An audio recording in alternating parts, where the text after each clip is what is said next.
Ito, talagang pinatong sa bangketa.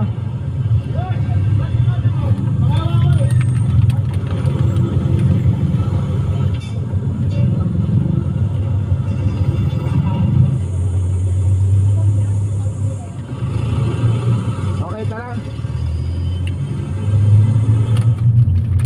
Magmula dito sa Domingo, kumana dito sa may Himadi at kakaliwa dito sa may First Street.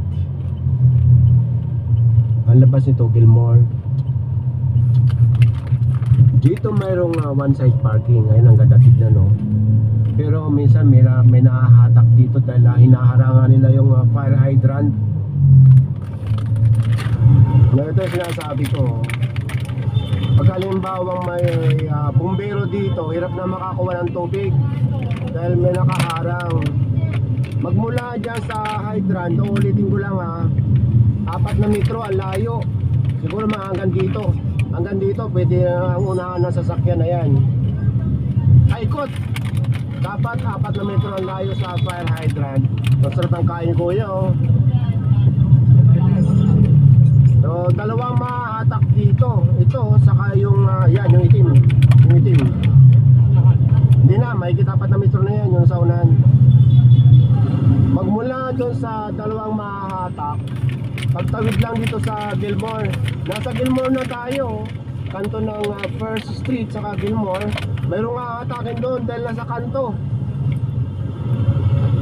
Kaya sa mga kasama nating motorista, pag nakakita kayo ng hydrant tabi niyan, dapat 4 na metro ang layo sa hydrant bago kayo mag-park. Dumating na yung may-ari nitong pulang kotse. Yun nga lang, may higit 10 minuto na yung enforcer dito. At na-chika na yung toad, itong ticket. Kaya hindi na mabubura. Sa mga nagtatanong bakit hahatakin at hindi pa naman naangklahan, sinapol niya yung yung oras na concrete dumating barrier yung ng enforcer bus lane operation, hindi yung oras ang pagdating ng may-ari.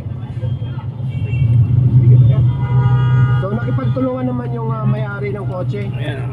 Tinulungan na lang para madali may isang pa sa tow truck yung sasakyan. Yeah. Dahil nga gipit hatakin.